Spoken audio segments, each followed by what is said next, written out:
रामकृष्ण हरी. जय जय रामकृष्ण हरी.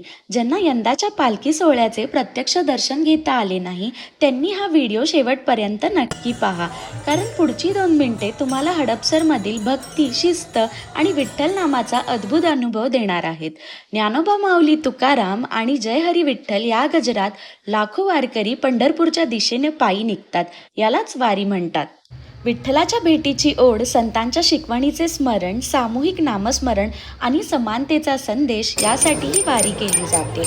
वारीमध्ये जात पात, श्रीमंत गरीब असा कोणताही भेद राहत नाही. प्रत्येकजण फक्त विठ्ठलाचा वारकरी असतो.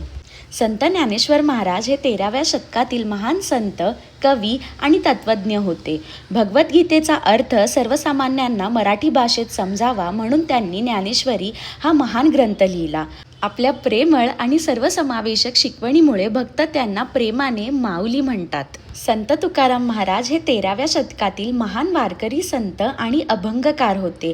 त्यांच्या अभंगांनी विठ्ठल भक्ती, सत्य, दया आणि समानतेचा संदेश घरोघरात पोहोचवला.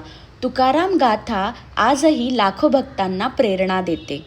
महाराष्ट्राची दक्षिण काशी म्हणून ओळखल्या जाणाऱ्या पंढरपूरमध्ये चंद्रभागा नदीच्या तीरावर विठ्ठल रुक्मिणीचे पवित्र मंदिर आहे.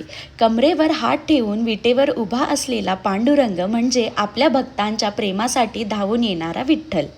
हा पालखी सोहळा पुण्यातील हडपसरचा आहे. हडपसरनंतर दोन्ही पालख्या मार्ग बदलतात. संत ज्ञानेश्वर माऊलींची पालखी दिवे घाटामार्गे सासवडकडे जाते, तर संत तुकाराम महाराजांची पालखी पुणे सोलापूर मार्गाने लोणी काळभोरकडे पुढे जाते. टाळ मृदुंगाचा नाद, भव्य पताका, डोक्यावर तुळस घेतलेल्या वारकरी महिला आणि मुखामध्ये अखंड विठ्ठल नाम हा केवळ पालखी सोहळा नाही, तर महाराष्ट्राची जिवंत परंपरा आणि भक्तीचा महासागर आहे. ज्यांना प्रत्यक्ष दर्शन घेता आले नाही त्यांच्यापर्यंत हा पवित्र सोहळा पोहोचवण्यासाठी व्हिडिओ नक्की शेअर करा. ज्ञानोबा माऊली तुकाराम. जय जय रामकृष्ण हरी. जय हरी विठ्ठल. जय हरी विठ्ठल. जय Hari Vitthal. Feel right now. I feel divine. Jai Hari Mauli.